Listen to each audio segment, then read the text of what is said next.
most of you know me. I'm a developmental behavioral pediatrician, and I'm the Associate Director for the Mailman Center for Child Development and a member of the Department of Pediatrics. I do want to welcome the applicants we have for our residency program in pediatrics. It's great to have you guys here. Yeah, people are cheering in the back. They're doing a wave for you guys in the back. So the Mailman Center Grand Rounds happens once a month, and it's supposed to happen on the last Friday of the month, but it turns out with all the holidays and stuff that didn't make sense. But starting in January, we're going to get into that routine. So please look for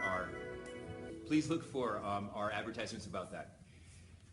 To put this in context, the Mailman Center for Child Development has been around for 40-something years, and we are reorganizing how we do things here. And that is, for years we've talked about, well, how many people do we train, how many papers do we write, how many children do we see? And we've decided after a 2-year strategic planning process that we wanted to look at what impact are we having? Are we really making a difference? Are we improving the well-being of children and families in our community? And as part of that, we want to set out some metrics. We want to try to understand, well, how well are children and families doing? And how can we make sure that we're measuring our impact? And so as part of that, our Grand Round series this fall has had a series of speakers talking to us about basically the state of children in our county. So many of you know Miami-Dade County has 2 million people, 600,000 children. It's larger than 16 states. And the Children's Trust came here in September and talked about the data that they collect every year on the well-being of children and families, sort of broadly speaking. And then in November, we had the Department of Health. Dr. Lillian Rivera came and talked about what the Health Department is doing to look at children and families and what some of their priorities are. And today we're very lucky to have Ms. Lisa Martinez. She's going to talk to us about the Miami-Dade County Public Schools. For those of you who don't know, there's about 450,000 children in the Miami-Dade County Public Schools. That's the 4th largest school district. That also makes just the school district itself larger than some states. It's an incredibly large organization and has a huge impact on our community. There are many University of Miami programs about school health. We are in many of the schools. We provide a lot of support, both for mental health, but also for physical health. And of course, the well-being of children matters a lot to all of us. Ms. Martinez comes to us from the school district, where she is now the Chief of Strategy Officer. She was a teacher for a time in the Miami-Dade schools, and then served in the city of Miami in a whole variety of roles. So she has a background both as an educator and as a planner and in grant management. She has a wide variety of things and now has this new role in the school district, which is to try to pull together the strategies across the different divisions in such a large school. And we are very pleased to have her with us today, so please join me in welcoming Ms. Lisa Martinez. Thank you.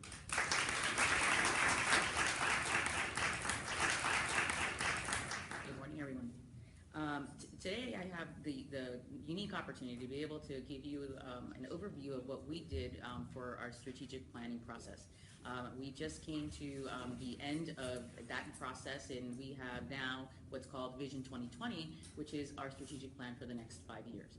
And so when in speaking with Jeff and trying to be able to determine what would be the best way to be able to give you the state of where we're at and what our priorities are, we figured the best way would be to be able to give you an overview of our strategic plans, our priorities, our objectives, and how we would be able to approach it. And so as you're defining your metrics, how that could be able to dovetail itself with our work. Additionally, I'm able to provide you an overview of what will also be just our ESE programs at the tail end of this, just so that it aligns more so with the work of the Mailman Center as well. You do have, I believe you have, a couple of handouts, or it might be at the very end of each of the rows, which it has the overview of the strategic plan in general. So that might be a helpful, we'll go ahead and do and get started. And so when we, at the very beginning of the process, we needed to be able to talk about what our highlights and the notion of what our vision would be and what how we could be able to refine it. The previous 5 years had been at the very start of the superintendent's tenure as superintendent, and at that time the strategic framework was solely focused on and singularly focused on student achievement and had one singular goal and a framework that complemented that, and that's all they focused on within their work. And it was clear that we needed to be able to remain focused on that. But to recalibrate with the very quickly changing world around us, we wanted to be able to assess where do we stand with our work. So the values that ended up emerging from a process where we had working groups with teachers, principals, stakeholders, the school board, all the different stakeholders within our work, students, and we highlighted key values. One, excellence, of course, focusing on the fact of the utmost achievement within academics. When we're talking about equity, not only having equal opportunity, but equitable opportunity in addressing the achievement gap.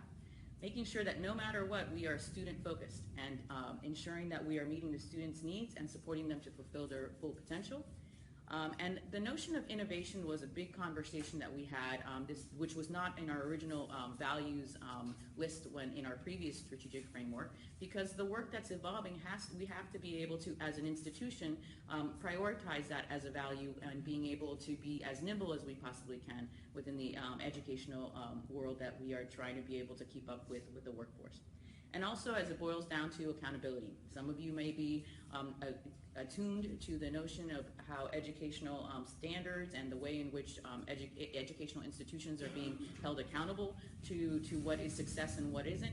It's a unique way that we need to be able to keep up with what the state and national assessment efforts are, but at the same time we have to make sure that we are clear in what we're defining ourselves as accountable for, which is making sure that our students actually go into the world and are productive citizens and can be able to really contribute to society. So then what boiled down to, after assessing the values, we talked a great deal about vision and where were we headed to. And one of the key changes, it's essentially almost the same vision statement that we had before, but this one focuses on a world-class education.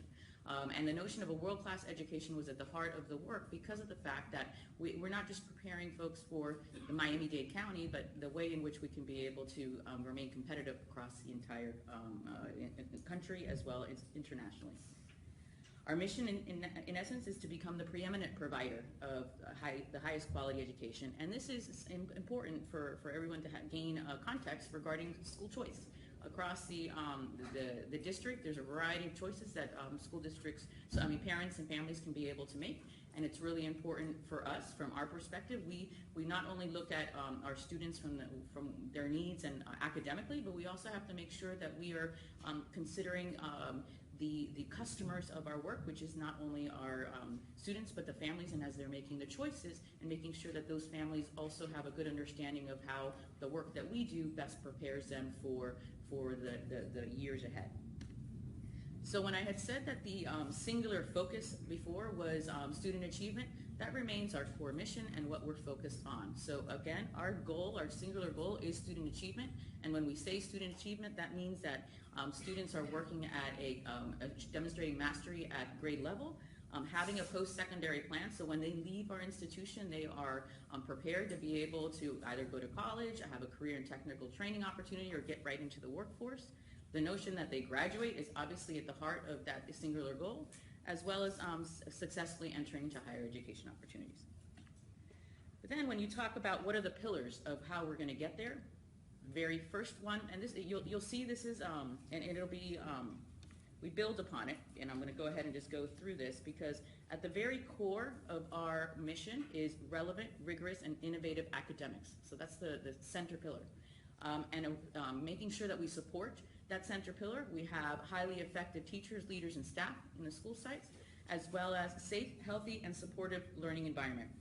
Everything that goes on at the school site itself. And then when we talk about as the fourth largest district, as the largest employer of Miami-Dade County, we have to be able to make sure that we have informed, engaged, and empowered stakeholders, making sure that we are attuned to the needs of our community, not only those that attend our school district, but also the workforce that needs our students to be prepared for them, as well as having effective and sustainable business practices. It's essential, because of the fact that we are such a large organization, that we are also not only an academic organization, but we are a business, and we have to make sure that if we're going to do right by the students in our core mission, that we are doing the business part of our work right as well. So when we talk about how we structured the strategic plan, we had our pillars, and underneath each of those pillars we had priorities. And so this this 5-year plan was much more specific in the way that we approached it, because now we have our priorities, and then I'm going to touch upon some key objectives and strategies that fall within each of these pillars that might be relevant to the work that you're considering, and that ways in which we could potentially, even as organizations, collaborate in the future. And so within the first pillar, the 3 priorities for the next 5 years are ensuring that all students graduate college and career ready, closing the achievement gap, and also providing equitable access to quality instructional programs. And when I say that, I want to be able to highlight some of the key objectives within each of these priorities. The first one about college and career ready, what does that mean? It means making sure that at least 90% of students by 2020, 90% of students will graduate with a standard high school diploma by 2020. We also, in 5 years, we want to be able to reflect and meet the objective of the percentage of students enrolled in remedial courses at the college level will decrease by at least 5% by 2020. Right now, when we consider our students when they go to the higher education institutions, sometimes there's the challenge of them having to be able to, before they start the coursework, they have to take remediation classes, and we want to be able to make sure to streamline that for them. We also are focusing in on industry certifications, and when we're talking about students with special needs, it's really within that scope of the work that we want to be able to address that, and with some key strategies that I'll touch upon as well. And then finally, the percentage of student concentrators in career and technical education pathways will increase by 10% by 2020. So we have not only the notion of college and university ready, but also the goals within the career and technical. And when we're talking about strategies, because we boil down within this pillar, we have at least 30 strategies and this plan is available online for you to be able to detail the information on there. But we're talking about making sure that we recalibrate intervention resources and support for students not meeting assessment graduation requirements. We boil down to increasing collaborations with school counselors and transition specialists to target students with disabilities who are at risk of dropping out, and using the check and connect model to provide mentoring support, and also increasing the students with disability participation in the career pathways. So these are just touching upon key strategies that would be important to meet that priority. When we're talking about closing the achievement gap, our objectives really roll from addressing VPK priorities and expanding the opportunities that we currently offer. We're not required to offer VPK opportunities, but we most certainly have acknowledged the fact that if a child is not ready to start kindergarten, then we are behind the 8 ball already. And so in being able to make sure that we expand those offerings right off the bat. We also want to be able to increase this percentage of students scoring at grade level in each individual student subgroup. So when we're talking about those learning gains that we want to make sure that are being made, that we make them with those students that are most fragile. And how do we actually address these objectives? There are some key pieces that I want to be able to make sure that I highlight for you. We want to revamp pre-K ESC diagnostic process to reduce backlog, increase efficiencies, and enhance access to early interventions, which is very much tied to the work of the Mailman Center. So I want to make sure that we highlight key pieces that are at the heart of your work. We also want to be able to redesign metrics and processes utilized in the Datacom process. And Datacom is something that you all might do when it relates to your strategic planning process, but we meet on a quarterly basis with all principals and review their data, academic, as well as key data points that address their behavioral and technical needs as technology, the use of technology. And then we talk about where they stand and key strategies to be able to move the needle linked to their metrics. But when we're talking about data, ultimately, that could be a really dry conversation to be able to have, but when you drill down to the way in which you could be able to make a difference, those conversations happen at that Datacom process. And so how do we utilize that as a strategy to be able to continue in addressing these 5-year ambitious goals? That's the way that we're approaching it. So when we talk about providing equitable access to quality instructional programs, this is really referencing choices. I had mentioned the fact that we are consistently looking at our program offerings and what we offer at a variety of different levels, linked to magnet opportunities, linked to different academies, linked that are related to workforce opportunities. We most certainly have become the school of choice, the district of choice, when we have magnet programs in every part of our county. When we talk about other objectives within this area, we want to be able to talk about the fact that we want a district-wide model that ensures educational program parities and opportunities for all students. We talk about the notion of high-quality educational choice for at-risk students and their parents, which in turn will serve as a model that can be replicated nationally. That could be something that we could be able to explore within collaboration with the Mailman Center.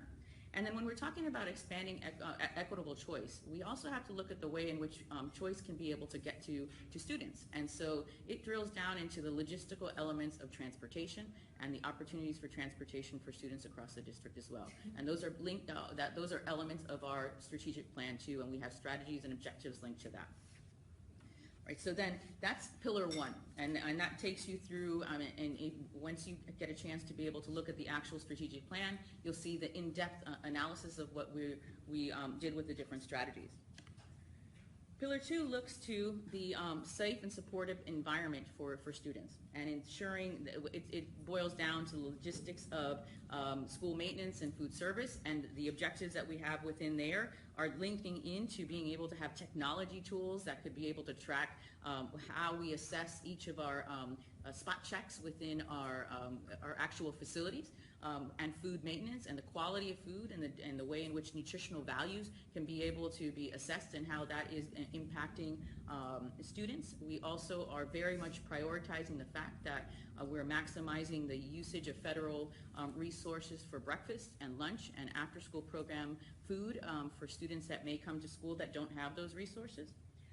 We talk about the notion of ensuring enhancing safety and support networks. This is very much tied to the notion of school security, as well as intervention and prevention strategies that are connected to students being able to understand that they have choices in the lives that they lead. And finally, when you're looking at the school district, there's a lot of ways in which you can be able to interface with us. You can be able to interface with us at the school sites. You can be able to interface with us at the district offices in a variety of different ways, on the bus, when your child gets picked up at the bus. And what we've defined is the importance of being able to have a consistent method of customer service and a consistent level of excellence that needs to be integrated and throughout our workforce. And so then that's going to be a priority for us in a development of a program throughout the next 5 years that we will follow and make sure that we are addressing. The next piece is taking a look at highly effective teachers, leaders, and staff. And when we're talking about the human capital element, I think it's really important to be able to note that it's not only about hiring them as they come in, but also making sure that they have their the appropriate professional development to be able to oversee what's happening in the classroom, and also being able to support those teachers that are in the classroom. So objectives within this area include training principles to address reducing employee turnover, making sure that they have teachers that are rated as highly effective and how they can be able to support them, the increased retention of teachers within the classroom, and also the increased ability to exit low performers in a timely fashion.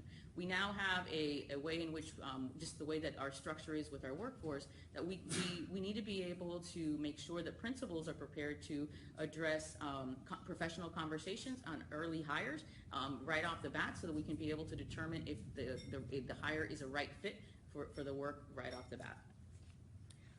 When we're talking about recruiting and hiring the most qualified individuals, developing and deliberately and retaining them strategically, we're talking about a hiring platform that assesses individuals that are considering teaching, and we have a new program that we've been implementing that assesses their strengths on a lot of different fronts, and already creates a platform where we could be able to provide them professional development upon their entry. If they're new teachers, they may it's natural that they need a little bit of time getting used to the classroom management pieces, and we have the tools that can be able to strategize to be able to reflect upon what their strengths and weaknesses are.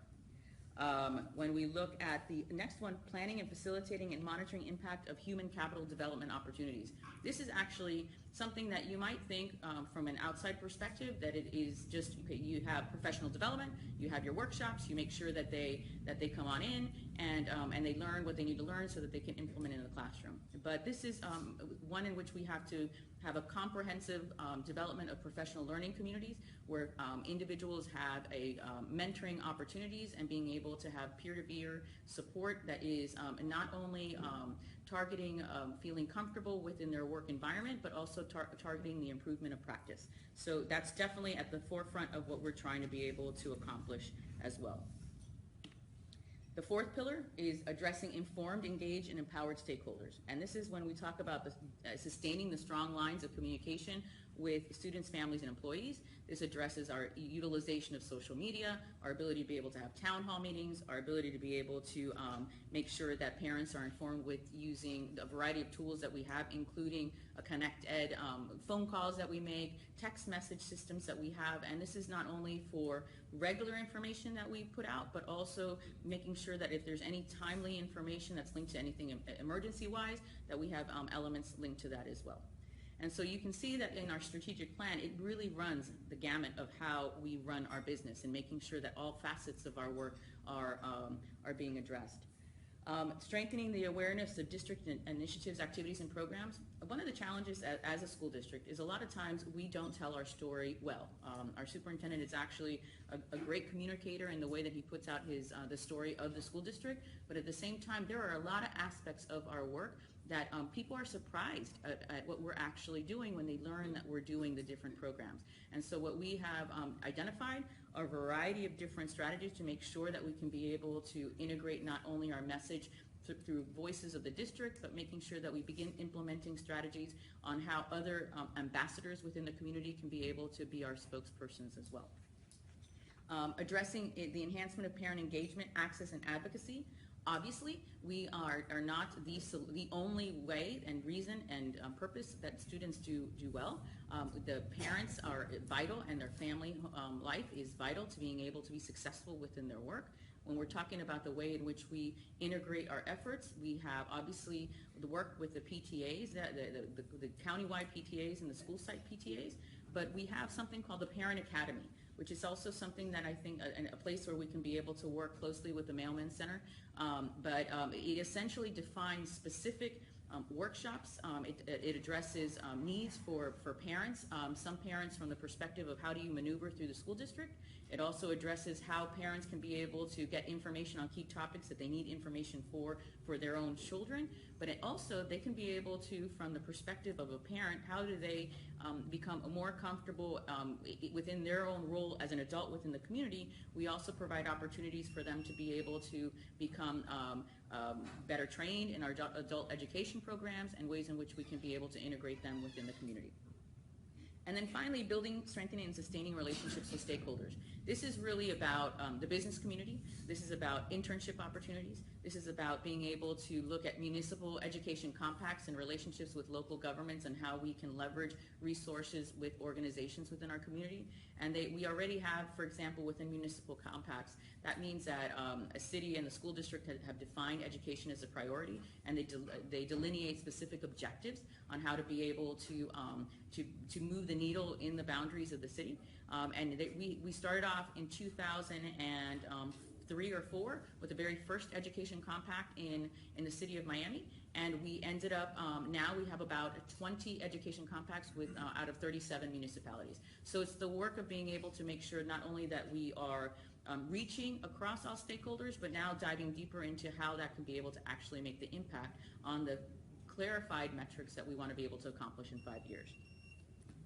And then finally, within the pillars that we are talking about, we talk about the business piece of it, strengthening the district's financial position. This is really, when we talk about the objectives that we focus in on, this drills down into the notion of our actual budget and the statewide allocations and how do we deal with the property taxes locally and the challenges that we have here. It also refers back to our supplemental funding and our grant opportunities that we can be able to maximize, and we set goals and metrics for the year and for the 5 years ahead. We talk about reducing worker compensation costs. That's a real big challenge when we're talking about a district as large as us, the impacts financially that worker compensation claims can be able to have. We address healthcare. We are self-insured, and it is one in which an approach that has really paid off well in the way that we're doing it financially for ourselves, but we have to make sure that we continue defining metrics and monitoring those elements of the work that we're doing too. This ranges also from the real estate aspect of our work. We have, just as an example, we have 10 acres downtown that we own, that in the booming development market that we currently have, the superintendent has charged us in being able to define what do we do with those 10 acres, even though we are currently housed in those 10 acres, and how do we maximize what we can be able to bring in for revenue on that front. And so it delves into the real estate partnerships and the way in which we could be able to develop public-private partnerships, not only upgrading what we currently have as our resources, but being able to also take a look at how much we could be able to bring resources and additional revenue in for the district, not only in one kind of cash flood, but also an opportunity to be able to take the money that we take in and invest those dollars in a way that makes it for a longer term opportunity. And taking a look at implementation, renovation, replacement, or capacity amplification of the GOB projects. In 2012, the school district passed a bond referendum that addressed the needs of $1.2 billion worth of needs, facility needs, that really has been at the heart of making sure that whatever promises were made to each of the communities in the schools, that those promises are kept. Thus far, it's on track, on budget, and making sure that we deliver those elements, but that remains a priority over the next 5 years to make sure that we deliver those promises. And making sure that and it's interesting, within our district and within the county, neighborhoods are changing and fluctuating, depending, more folks are moving to the urban core. So trying to be able to make sure that our facilities, our school sites are up to the new standards, and also meeting the specific needs of growth when it's gone through its waves of population that had decreased in the urban core. Now folks are coming back, and how do we define new facility needs in the downtown area where land is scarce? And so when we're talking about the fact that our responsibilities range from priority number one, that the student that's in our classrooms learn and grow and can prosper upon graduation as a citizen, but we're also taking a look at, as our community develops and grows and changes, how do we make sure that we stay ahead of the game and being able to make sure that the schools, the actual facilities, are available for schools to be present within the communities that people are living in. And this we're a young city in comparison to others, but at the same time we are going through I guess a level of maturity where we have time, how our neighborhoods have evolved, and since we go through these stages of change now, how will we stay ahead of that as a school district, and the actual accessible opportunities and options are available for parents? Because ultimately people pick Miami as a home because of one of the very top reasons, if not the top reasons, are educational options for their families and for their children. And we, at the end of the day, if we don't have those opportunities to be able to offer, then we not only are not doing right by our students, but we are also not, we are very much at the heart of the discussion of economic development and economic viability for a community, because at the end of the day, people will want to be able to make Miami and Miami-Dade their home if they have educational options that are quality educational options for their families. And so, and then in the very last piece, promoting efficiency and long-term sustainability, that's taking a look again at the notion of, even when it boils down to making sure that our facilities are for environmental purposes, for sustainability purpose linked to energy sources that we're doing, and making sure that when we're looking at upgrading our elements within our facilities, are we doing it in the best way possible for the environment and for the efficiencies that we can be able to establish. And so then that takes us through what the structure and the thinking of our strategic plan. And when we boil down to how do we capture this information? How will we hold ourselves accountable to this information? And how do we make sure that it's not a document that sits on a shelf and essentially is referenced every so often as something that, yes, we have a 5-year strategic plan and you can be able to pull it up and take a look at it. We're going through the very first round of determining quarterly updates. Essentially, because of the fact that it's a 5-year plan, we're making sure that we define what are the benchmarks that we should be meeting on an annual basis, but also having a conversation about the qualitative updates that we need to be able to have to make sure that we're on track for those annual updates. And so this time around, all the bureaus that are working within the strategic plan that reach into all the school sites, we are looking to be able to make sure that they provide updates on their implementation of the strategies. The strategies will feed into the objectives, outcomes for the plan, and then eventually we'll hit the priorities. When we talk about how does this trickle down into all the elements of our organization, it's each of the school sites have school improvement plans that are actually required by the state to be part of their work on an annual basis, and those are developed by an ESAC, which is a group of individuals that are representative from the community as well as the school site. But what we've done is said, okay, now you will have a school improvement plan, but those school sites should have an action plan that are linked directly to the elements of these pillars. And so that's how we are going to be communicating and making sure that those updates not only push up, but also that we can be able to have a good understanding of how we are impacting the culture within the organization from the top as well. So then that's the overview of the strategic plan itself. I don't know if we should be able to have an opportunity for Q&A on this piece, and then I could be able to give you also later on a very brief overview on the exceptional student education programs and services that the school district provides. So you do have more slides. I have a few more about just an overview of ESE. So why don't we just spend a couple of minutes for discussion, and we can get back to the ESE toward the last part. So almost everyone here is either a pediatrician or a pediatrician to be. So you might be saying, well, why are we hearing so much about the school system, right? And there are a bunch of reasons. First of all, school is the work of most children. It's what they do. They spend most of their waking hours doing, and it's critically important to families. And epidemiologically speaking, when you look at the well-being of children, since many of us work here at a large medical center, we see kids who really have medical conditions that bring them to the hospital. That represents a tiny fraction of children. Fewer than 5% of children have a medical condition that impacts their everyday lives. 95% of children are physically healthy, except for occasional asthma exacerbations or allergies, things like that. If you look at school problems, which are related to ADHD, learning disabilities, and emotional issues, that's about 15 to 20% of children.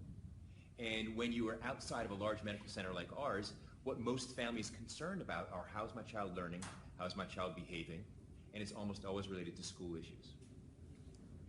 It is also true that the children we see in the hospital have major issues related to learning and behavior. And I'll give you one quick example. Many of you know Dr. Shandar, who helps run our end-stage renal disease group.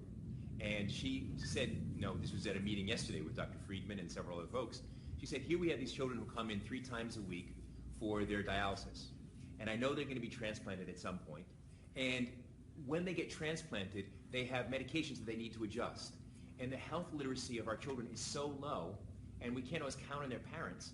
So she's trying to think about ways that we could use those times during chronic dialysis to do reading enrichment, learning about art and music, building up skills for decision making, having a buddy. And so the school district is one critical part of that partnership, because kids are spending 3 days a week getting dialysis, so they're not in school.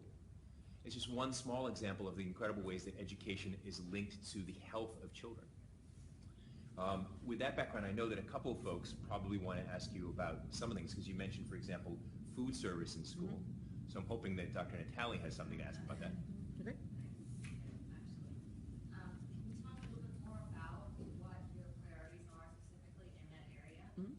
So as it links to food service, there's a few things that we have to do. From the very basics of making sure that, from cleanliness and making sure that things are safely done within the actual cafeteria, to the notion of being able to make sure that our students are actually, that we're focusing on the elimination of hunger, especially within the most fragile of communities. And then we also are looking at the quality of food that we are putting forward in our schools. The superintendent is very much focused on making sure that not only is everybody getting the food, but the high nutritional value, the different choices that we can be able to have, an increased level of vegetables and vegetables that the kids will actually eat. And it's also linked to making sure that our students get an opportunity to be educated about the nutrition, and doing it in a way that they could be able to have a good understanding of the importance of it, and be able to be motivated by and interested in it. And so we have a variety of different programs. One is called Common Threads. I don't know if you know of it, but it's a program where it's tied actually to also the Edible Gardens program that we're doing in a variety of different schools that we have. And so we have a school that will develop their own garden. Common Threads is a program that's an after-school program that kids will begin to learn how to make healthy snacks, to learn how to be able to cook with their families after school, and then they could be able to then make sure that they take home different lessons on a regular basis about the nutritional value and ways in which you could be able to have options for healthy choices. And then related to that, physical activity. Mm-hmm.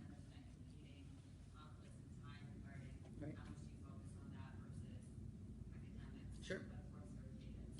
Yeah, and I'll tell you that it's always a challenge in being able to do everything that we know should be happening during a child's day, right? And it doesn't necessarily mean that it should always have to happen during the school day, but we also recognize the fact that students are with us the most, they are with us more than they are typically at home.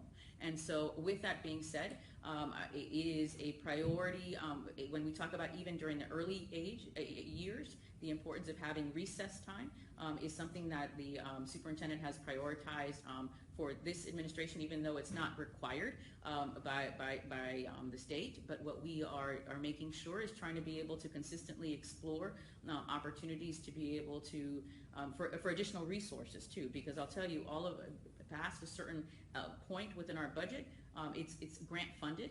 I don't know, some of you may know Dr. Jane Greenberg, who works on a variety of different programs, and she's really a star in the sense of being able to bring so many different unique opportunities and resources to the school district. So not only is it for all students, but also students with special needs and different opportunities within that program. Just one quick comment. So the schools are an incredible place for intervention regarding health and obesity, which is a word no one actually said out loud, but is one of the top priorities for the Department of Health. Something like 30% of our kids are overweight or obese.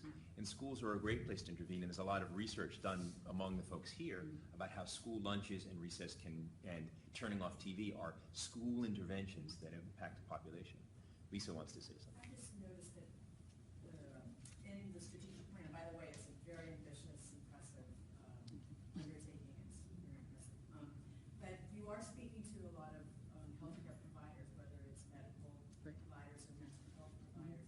And I don't really see a child's health being in any of these priority areas. So where does children's health actually fit into this whole? And I'll tell you that your point as it being explicitly stated within the priorities, it's not. But it is, when you talk about the actual implementation, the strategies that need to be able to achieve those priorities, that's critical for us to be able to integrate within the work. You'll find that there are strategies that link to school counselors and the way that we work with our partners within the community in being able to bring in intervention and prevention efforts for mental health efforts. As it links to the nutrition and the health pieces, I will tell you that within the area where it says informed and engaged stakeholders, there is a cross-pollination of the pillars because of the fact that there are things that we hold ourselves accountable to, and then I think that we could probably explore how this plan could be even more deliberate and specific about how those engaged stakeholders and our particular elements that we want to be able to hold ourselves accountable to, how those need to be required connections so that they could be able to, so that the community can be able to clearly see how multiple agencies are holding themselves accountable to those pieces. But what you're conveying on that front is in some ways almost like a community plan for health and a community plan for the work that we're doing. And so it would be actually a really unique way in which we take Department of Health's goals and work, and the school district's goals. And if you take a look at the Children's Trust goals and the Mailman Center's goals, and you have all these different elements, and you say, well, how are these not only touching upon each other within the work, but how do we actually maybe develop a community-wide set of key priorities that we could be able to make sure that each complement each other? I promise this is not a setup, but I actually today, this afternoon, am speaking to the high school health teachers on the sexual health of youth and HIV prevention to coincide with World AIDS Day, which was last week. So this is an example of interaction that we already have long-standing between the department and the school district related to children's health. I just think I'm a little disappointed that children's health wasn't included in one. As one of the priorities, right? In the priorities, I mean, I understand, I think it's great where you're talking about kind of bubbling up from the top of community stakeholders, I think that's key.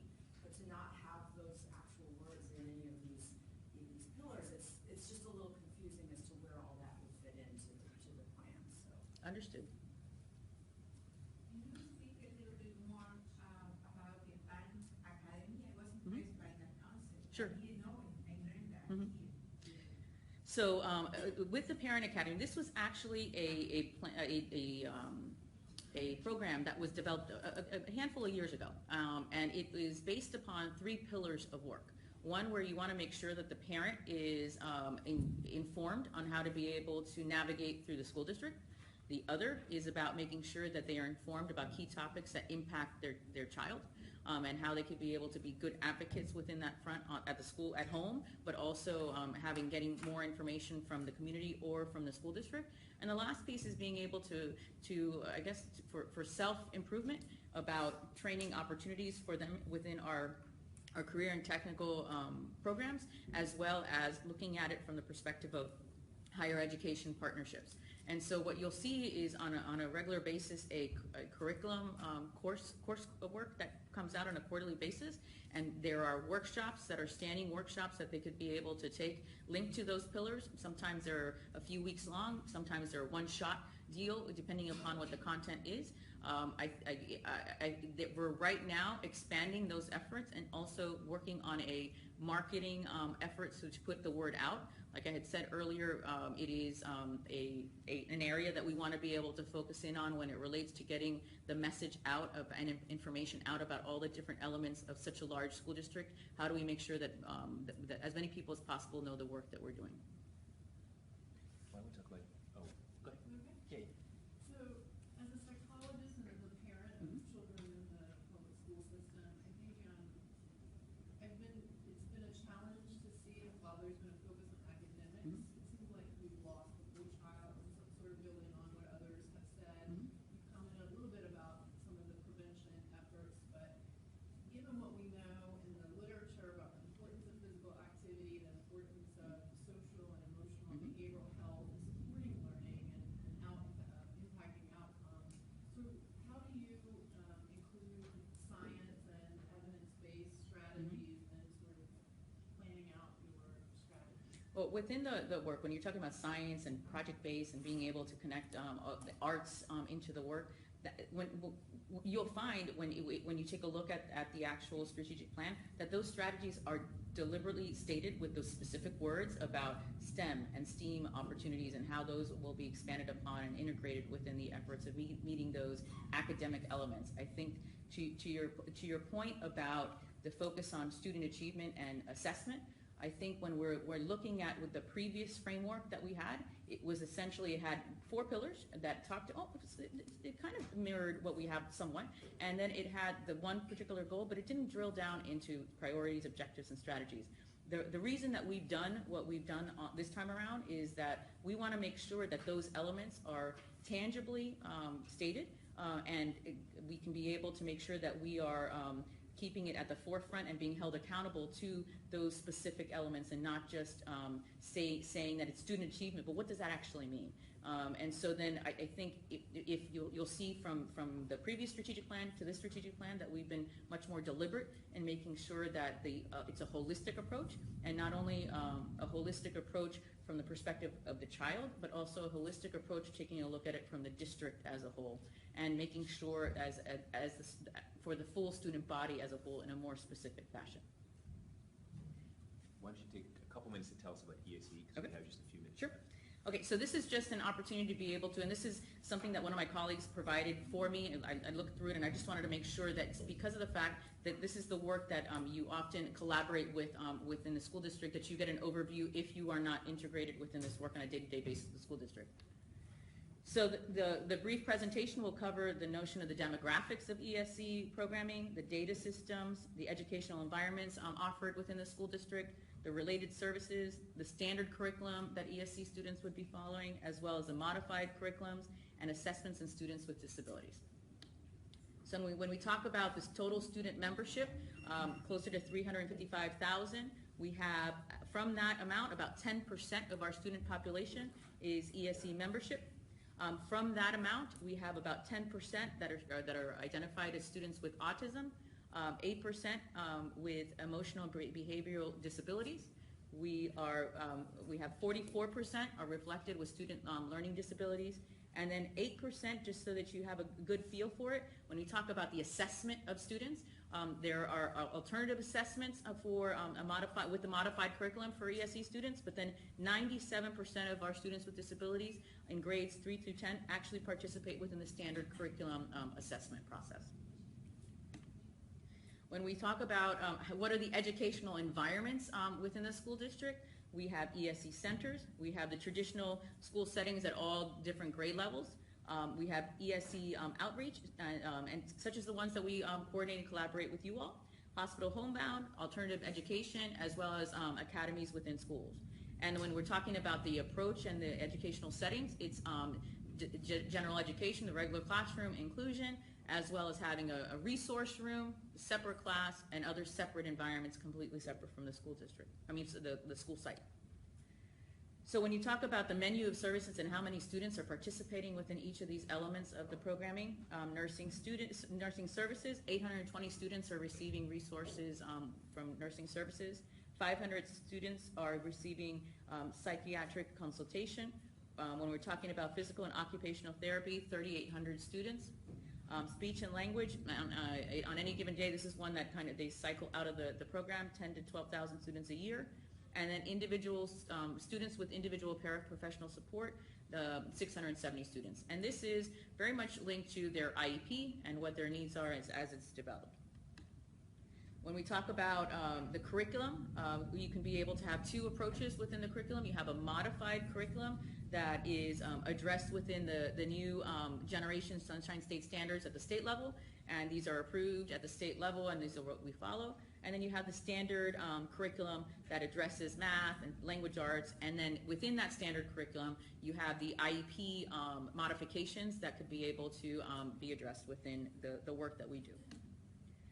So drilling down into the Florida standards, and I emailed this. I did email the PowerPoint to Jeff, so that if you need these different websites, you can be able to have access to them. But this just drills down into the different standards for the curriculum and where you could find the information on it. All schools teach the Florida standards, and the Florida Department of Education and the American Institutes for Research have been contacted to develop and administer the assessments. And so I'm sure you all have heard of the way in which these assessments have been unfolding. It's still in its new stage of implementation, and we will hopefully reflect upon this a few years later and have a system that has gotten all the details ironed out, and we can be able to reflect upon a system that's working strong. Assessments in students with disabilities. When we're talking about the FSAA, 8% of students with disabilities are taking the grade 3 through 10. Florida assessments for instruction and reading, Florida standards selected at grade levels. They do also take the mid-year assessment at the school district, and they take the state assessment, which I just did reference. Students can be able to also participate within the National Assessment of Educational Progress. These are the numbers that you'll sometimes hear noted within the comparison of national data versus state data. And they will also participate in language-based assessments, as well as criterion reference tests at the school site. So when you talk about students with disabilities and what kind of assessment they will be participating in within the school day and through the school year, these are elements that they would participate in. Additionally, if they're taking the standard curriculum, will participate in the new state assessments that I had just referenced of the end of the course exams, with some modifications if needed from their IEP, as is stated within the second bullet. And then students with disabilities whose IEP indicates they would participate in the FAA, then it's really an assessment when they're doing their individual education plan, what their needs are, what they can be able to actually do during the school day, and what accommodations they will need to be able to be fairly treated within the school district in their assessments. So it says 64% of students with disabilities graduated with a standard diploma in the 2013-14. This percentage exceeded the state average of 60%. So when we take a look at the way in which it's a trend, and you'll see it even with data that's coming out, that you'll consistently see that we do, even in the with the diversity and the size of the district and the diverse needs that we have to meet, that we trend above the state oftentimes. And 97% of students with disabilities in grades 3 through 10 participated in the statewide assessments for reading and mathematics. When we're taking a look at students with disabilities exceeding state level targets, like I had mentioned before, higher education enrollment at 41%, higher education or competitively employed at 49%, higher education or training programs are competitively employed 1 year after leaving high school, 62%. So when we're talking about those post-secondary plans, not only for students within the general education program, but also within special education program. And when we're talking about parental involvement indicators, 78% of parents with pre-K age students and 75% of K-12 students reported that schools facilitated parent involvement as a means of improving services and outcomes. And that's very much linked to the strategies similar to the Parent Academy or the Parent Academy in point. So when there is, and we do have, I believe, a representative from the Mailman Center on this committee, but it's the Students District Advisory Panel for Students with Disabilities. The superintendent has a group that informs and advises him on key topics and they meet on a regular basis. They address the current status of special education, as well as identify problem areas and develop goals and objectives for the work ahead. Features 4 active committees, including the Awards Committee, the Deaf and Hard of Hearing Committee, Education and Inclusion Committee, and the Panel Secondary Transition Committee. So this is one in which the community, when you're talking about engaging stakeholders within the conversation and the prioritization of work, this is the way in which this is one of the ways in which we integrate them. And then these are different additional links and resources that you could be able to find additional information linked to the programs. Well, we are at 9 o'clock, and I know many of you have to go back to the wards, so please join me in thanking Ms. Martinez.